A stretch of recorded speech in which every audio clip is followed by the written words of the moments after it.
Thank you all for being here. The last few of us that are left. So I'm going to be giving a message called The Why and the How. And this is kind of based on a lot of praying and thinking in the last week in particular, and conversations that I've had with people. And anyway, I'll get a little bit more into why I'm talking about this today. But I guess in general, sometimes we just kind of need to go back to basics. And what I mean by that is that sometimes we need to go back to why we're doing what we're doing in the first place, because it can be easy to lose sight or forget those things. I was listening to a podcast that was hosting a good friend of mine, Joe Young, who is a pastor in Florida. And he made a comment that I've been really mulling over a lot the last couple weeks. He said, "You can have a lesser doctrine and live it more fully, and you will go to a much better place spiritually than someone with a much superior doctrine that doesn't live it." I'll say that one more time. You can have a lesser doctrine and live it more fully, and you will go to a much better place spiritually than someone with a much superior doctrine that doesn't live it. So this kind of actual thinking actually does kind of fly in the face a little bit of what we are traditionally taught in religion, right? Traditionally, religious people, we think, well, if we believe the right thing, then we will go to heaven or we'll go to the right place, right? And of course, practice is important, but not always seen as necessary, unfortunately.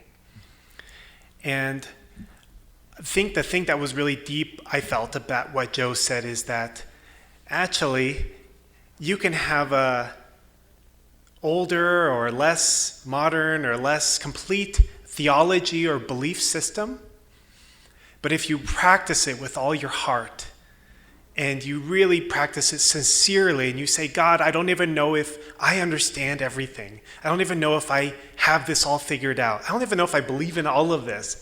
But what I do understand, I'm going to practice with all my heart. And I'm going to offer it all to you.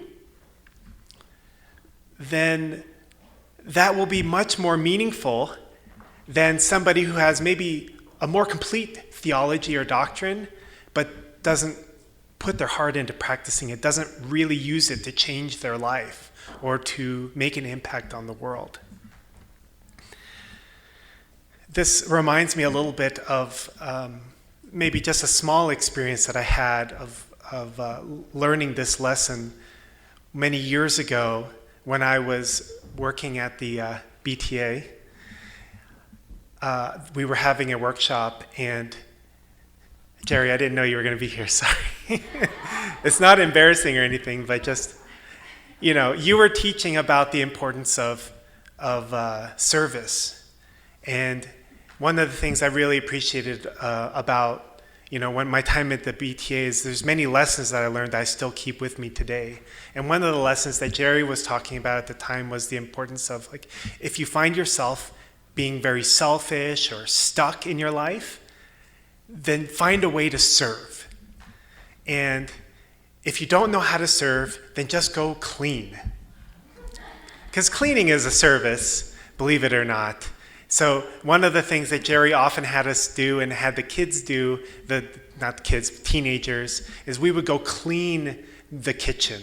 We would go clean the bathroom. And when you had 50, 60 teenagers living in one place, there was no lack of cleaning to be done. There was always cleaning to do. And if we just weren't sure what we should do, then we should clean.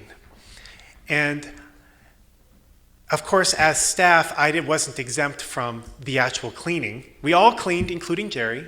She was not afraid to get down on her hands and knees and clean and scrub and get dirty. And that was actually a really important life lesson for me that I still keep with me today, because in life, we go through many ups and downs. And inevitably, as sometimes in our life we get stuck, or sometimes we feel really self-centered, like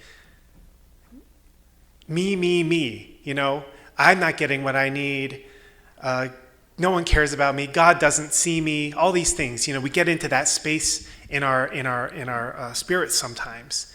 And the only really way to get out of that space is to focus on something bigger or something greater or something else, someone else, serving another person or serving something. And I found myself in that place many times over the years. And I found that I go back to that lesson that I learned. I go out and I sometimes I just do something it seems kind of meaningless. Like I'll go pick dandelions out of the grass, or I'll go clean our bathroom, or I'll come to the church and I'll clean the dining room or something like that.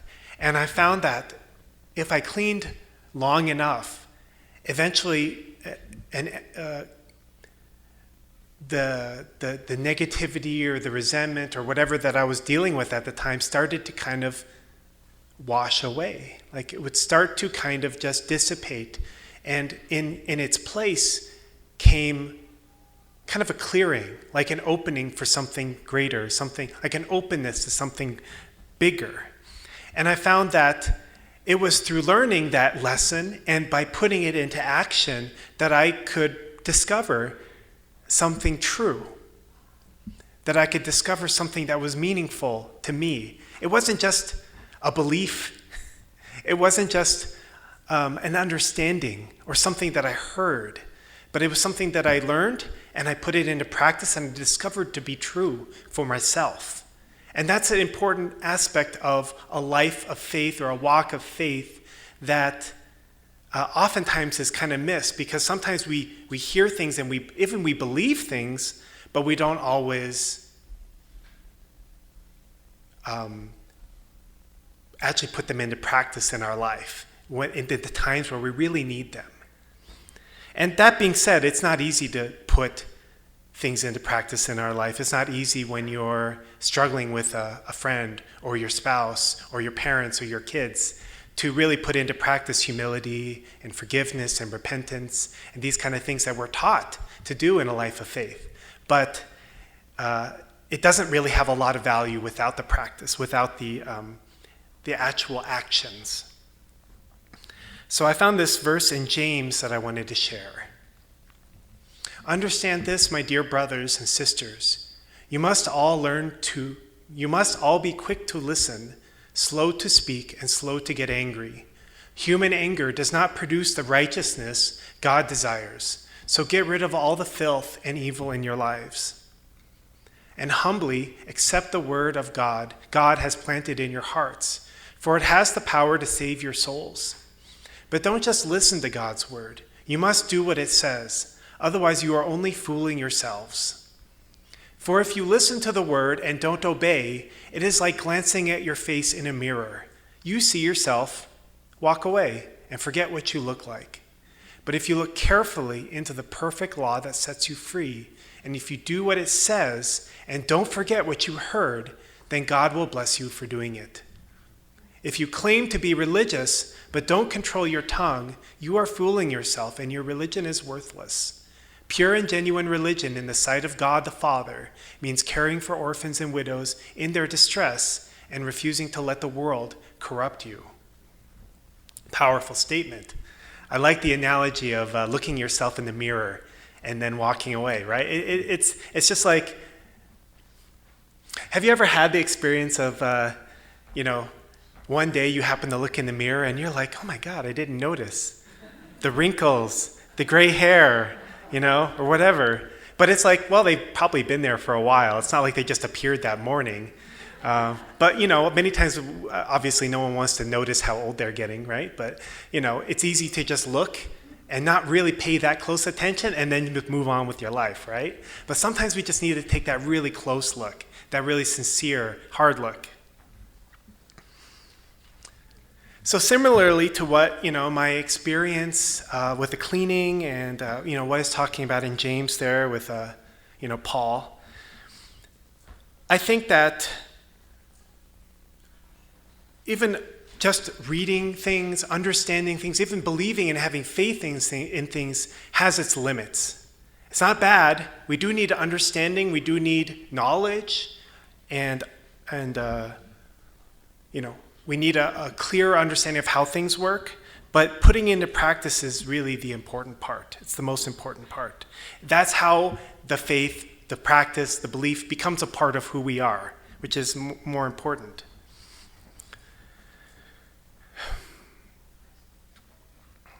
So as pastors, I think that one of the things that Adonia and I have really focused a lot on, or have tried to focus a lot on, is, we know that we have this amazing teaching, right? We know that we have this amazing doctrine and theology, or whatever you want to call it, this worldview of life, and I love it, and I think it's the most amazing doctrine that exists today. But how valuable is it if we struggle to put it into practice in our lives, especially in our families? One of the cruxes of our teaching is it's so family-oriented that if you struggle to put it into practice in your family to really make a wholesome and good family, then the theology itself diminishes in value greatly.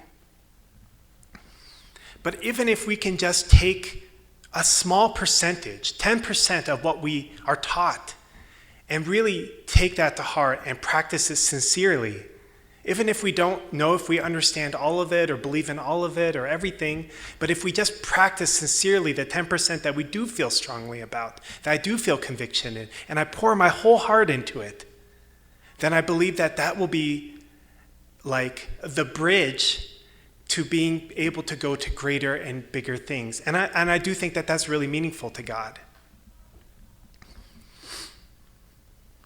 Of course, at the end of the day, that's not something that we can make happen as pastors, but because we all have our own individual responsibility, but as a community, we can foster and support these things to happen better.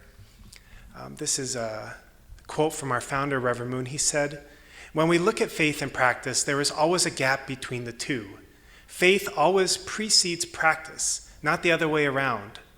Only when fallen human beings have strong faith can they practice it vigorously. But God does not look at faith only.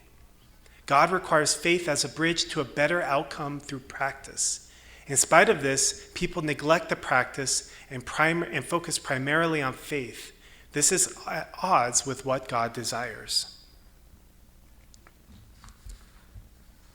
So from the beginning, it's been our hope and desire to be a part of creating a church that is thriving and is alive. I think that that's something that I think if I had to kind of boil down or sum up what our hopes are for this community, it's that. And you see on the banner outside of our church, and you see in our emails that our mission is to heal the world through building God-centered families. So the core is the family. Strong families, and I believe this really strongly, strong, healthy families are going to make or break our church. It may seem a little bit counterintuitive because churches, I don't think most people see it that way. But for me, I see it that way. Like, if we're not striving to build healthy families, then our church doesn't have a future. But if we are striving to build healthy families, and we have good families and husbands and wives who are taking care of each other, and grandparents and children who are growing and happy in their families, then our church can't help but have a bright future. Especially because you see it so rarely today, that dynamic actually. It's so uncommon that I think people will be seeking after it. But there's a lot of things that need to happen in order to accomplish that. Of course, every family's got their own course. Every family looks different. But as a church, there's a lot of things that have to happen in order for us to be a church that that promotes that and can accomplish that mission that we're talking about. Some things are very obvious and some things are not so obvious, and I just wanted to share a few things that over the past 8 years and our life experience and all of the research that we've done and all the books that I've read and the seminars I've attended to learn what it actually takes to grow a church and to be effective pastors, I wanted to share a few things that I have learned along the way about what it takes.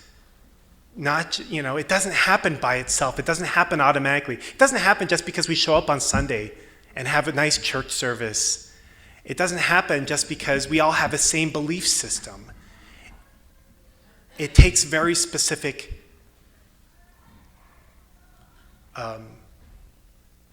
very intentionally done things. So I want to share a few things with you, and this is really more for food for thought, but I hope it's meaningful in some way. So first of all,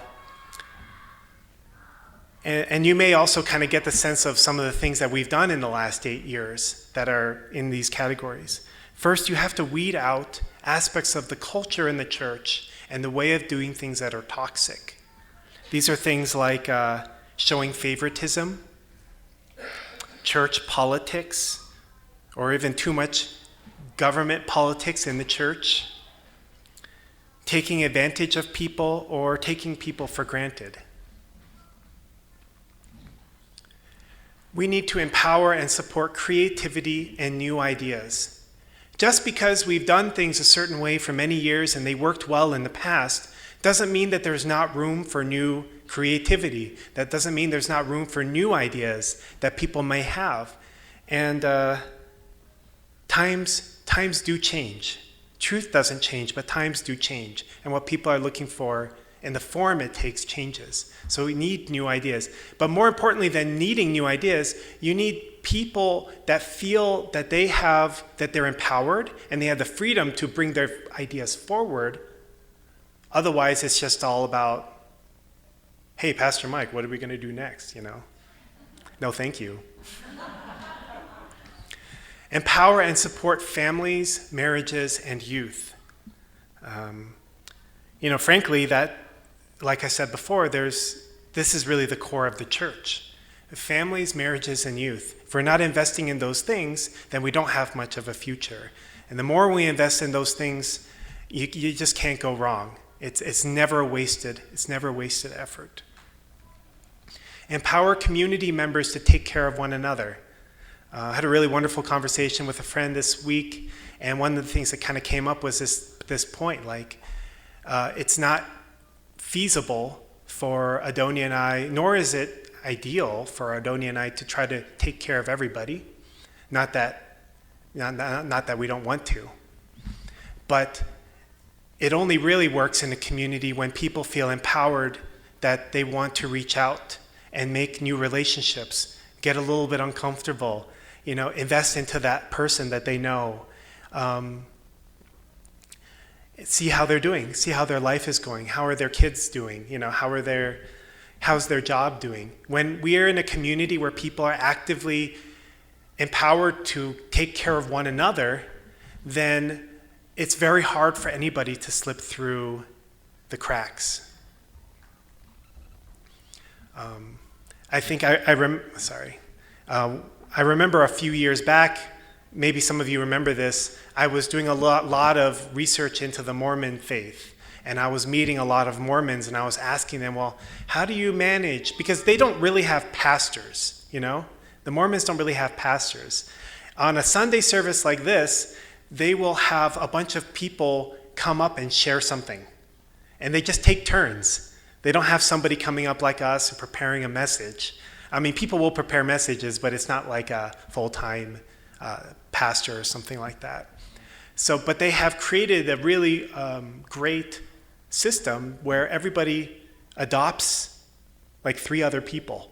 Even the teenagers will adopt somebody, or it could be like a neighbor, could be like a grandma or something like that.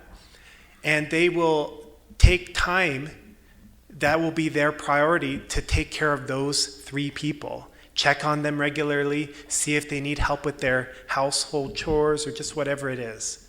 And I thought that that was really beautiful. And I remember I determined at that time, I haven't done it yet, but I wanted to eventually create some kind of a system like that here, because I think that that's just really wholesome.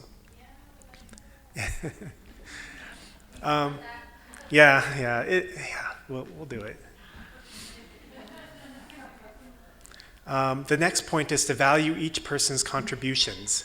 So sometimes we can get into the thinking that some things are really important or some things are really providential, and if you're not doing one of those things, then, yeah, exactly, not a big deal. You do your thing, we'll do the important stuff.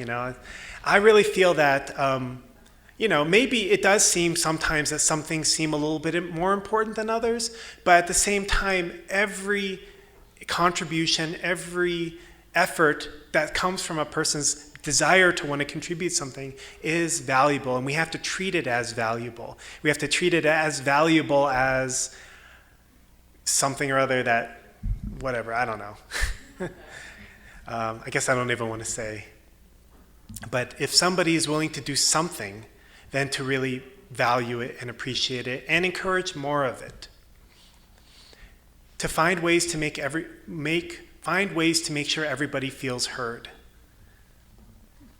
As our community gets bigger, it becomes harder sometimes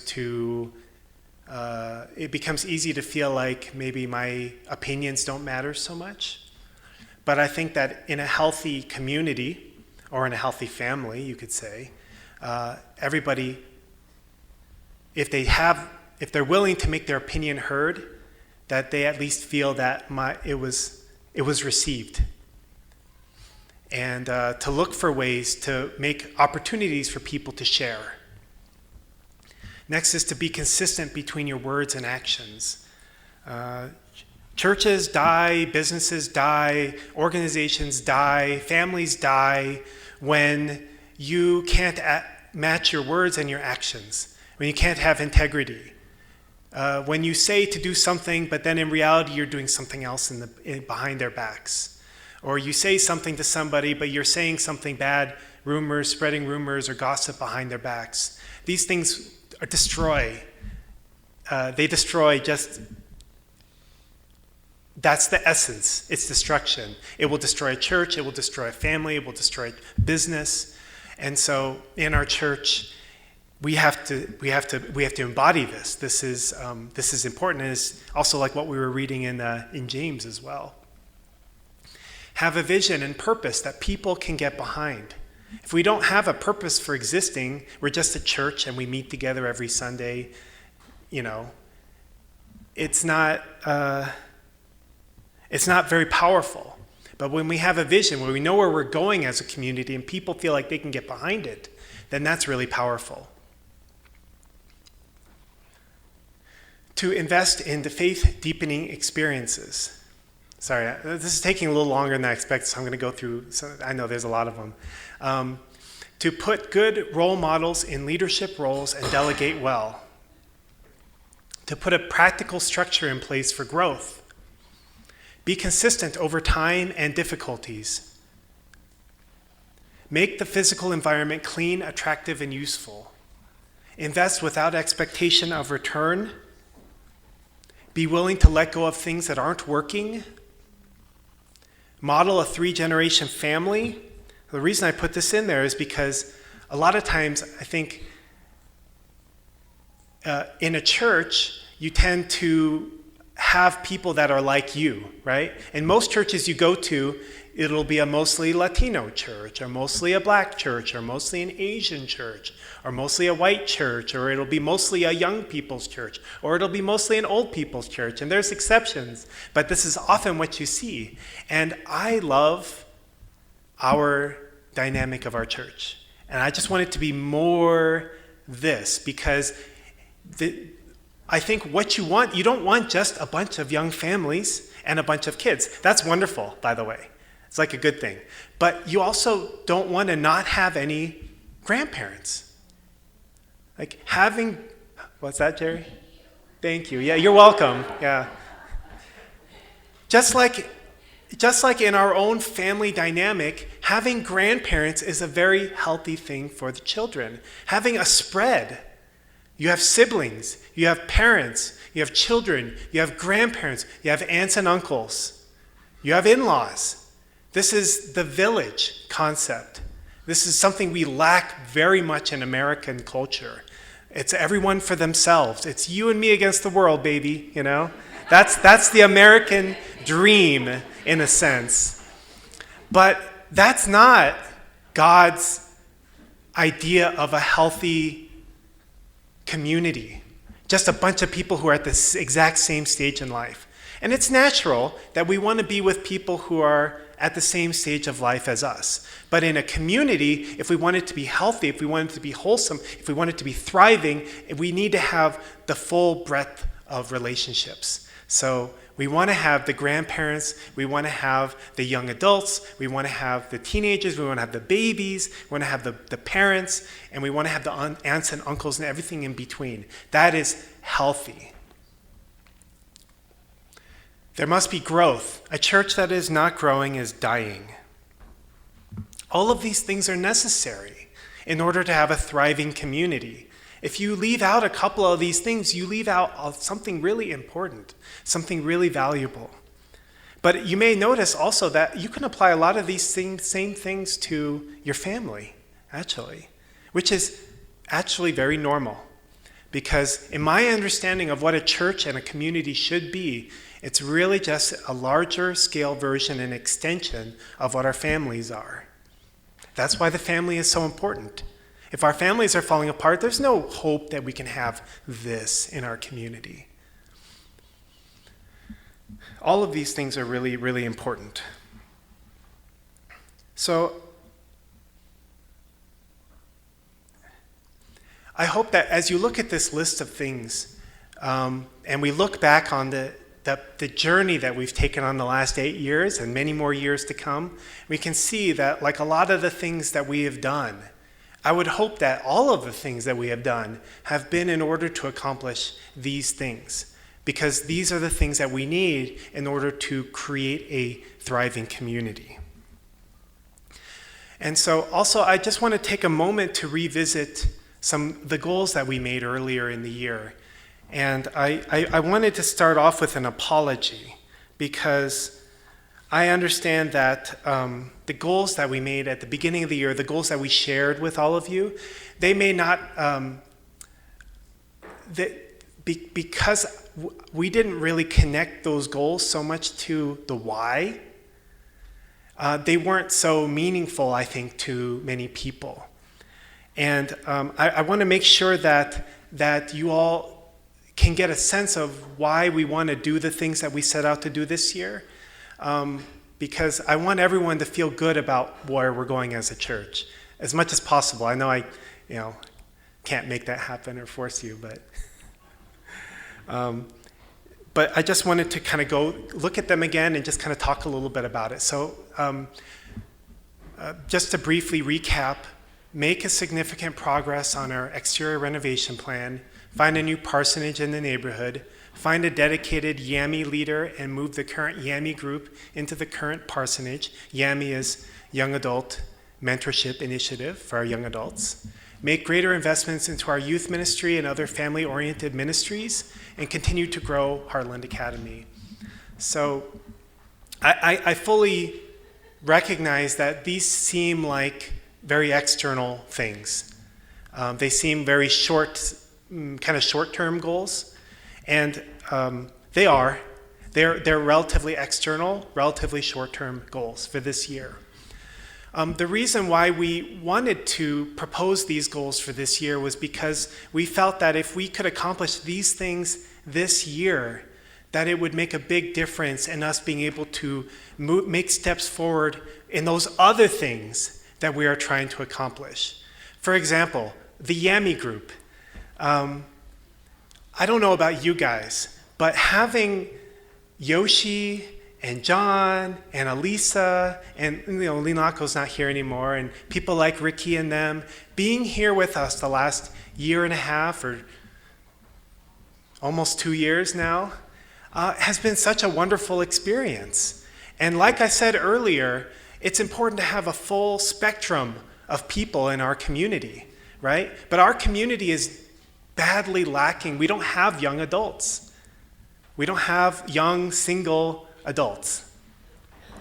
And that may not seem like a big deal to you, but it's a really big deal to us. Because as we are trying to figure out how to guide our teenagers and our children, one of the things that you recognize is that they love young adults. These college-age young adults who love to play music and play sports with them and hang out and do fun stuff that maybe we as parents or older adults may not be that inspired or that interested in doing or have the energy for. That can be an excuse anyway. So for us, we really wanted to find a way to attract these young adults to our community. And the way we did that was through renovating an apartment and offering cheap rent and offering lots of mentorship opportunities. And hey, you can get to know these young families and get a sense of the vision for your life.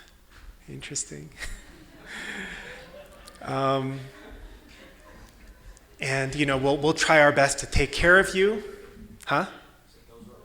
Yes, I know. Fun stuff. And it could be really a win-win for our community. And even though, to be honest, actually starting that from scratch during COVID and everything was really, really difficult. And we ran into lots and lots of challenges along the way. And not everything worked out the way we had hoped to. But it's been a really wonderful experience. And these young adults have invested so much into our community and have contributed so much to our community and to our children. Many of you may not be so aware, but they have actually helped us so much. They've become role models and like heroes for the small children. And we need that. And so even though it's a labor of love, it's investment, and we don't know how things will work out, we really felt that it's going to go a long way in helping our community, helping raising our children, and ensuring a bright future for our community to invest into this area, because we just don't have a lot of young adults ourselves. We have some up and coming, We got Israel over there, and we got Christian and Elvis who are, still on GPA and everything. But I also want to make sure that they're well taken care of after they finish their missions work. We need to have something in place. We need to have something figured out for them so that when they come back, that if they choose to, they can get plugged into that and continue their life of faith. Because, oh my God, how many people have I seen who have gone to missions, but because they didn't really have anything to plug into afterwards, they just withered away. And I can't let that happen on my watch. So, of course, having them move into our parsonage just seems the logical conclusion because there's 6 bedrooms, and we could easily, even if one couple moved in and they used a bedroom and they were like the new YAMI coordinators, they'd still be 5 bedrooms for everybody else. That's plenty. Put a couple bunk beds in there, you could fit 10 to 12 people, easy. So that's my hope. That's my hope that this group, this program can really grow and expand and really continue to be a huge asset to our community, but also that we can be an asset for them as well.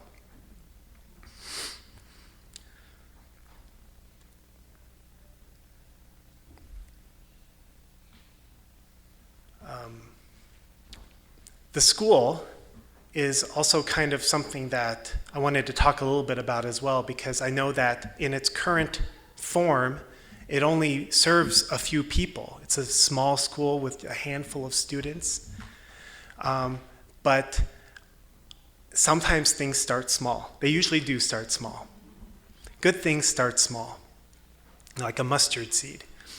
And as much as we didn't want to have to start small, that's just kind of where we're at.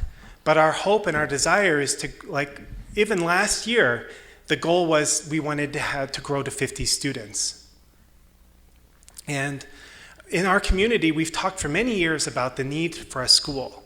And this school is not a church school, as most of you know, but it's a school that's run by our church members, and frankly, some of the finest church members we have.